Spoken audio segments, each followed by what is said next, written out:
নমস্কার বন্ধুরা, আজ আমি রান্না করছি। তো রান্না কি করছি তোমাদের সাথে সেটা শেয়ার করি। আজ একটা স্পেশাল রান্না শেয়ার করলাম। এটা হচ্ছে মাশরুম। তোমরা যারা ছাতুও বলতে পারো, মাশরুমও বলতে পারো। চলো, মাশরুমটা আমি কেটে নিয়েছি, কাটা হয়ে গেছে। আমি এবার তেলের ওপরে টুকরো করে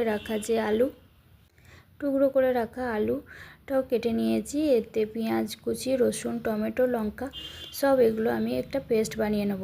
তার মধ্যে কিছুটা পেঁয়াজ আমি চিড়ি করে কেটে নিয়েছি, সেটা আমি তেলে ভেজে নেব। এখানে আমি আলু আর ছাতুটা ভেজে নিয়েছি, তারপর তেলের ওপরে পেঁয়াজ লঙ্কা এটা আমি ভেজে নিয়েছি। আর তার উপরে যে একটা মশলা করে রেখেছিলাম, এই মশলা পেঁয়াজ রসুন টমেটো যে মশলাটা করেছিলাম, সেই মশলাটা এটা দিয়ে ভালো করে ভেজে নিয়েছি। প্রতিদিনের যেমন মশলা হলুদ, ধনে গুঁড়ো, জিরে গুঁড়ো, কাশ্মীরি লঙ্কার গুঁড়ো, এই মশলাটা দিয়ে আমি ভালো করে কষে নেওয়ার পরে ছাতু আর আলু যেটা ভেজে রেখেছি সেটা আমি এটা দিয়ে দিয়েছি।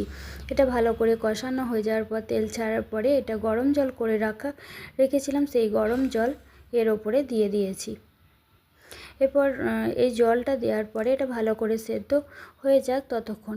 তো কেমন লাগলো আমার রেসিপিটা অতি অবশ্যই জানো, একটা লাইক কমেন্ট শেয়ার অবশ্যই করতে। Bye, tata.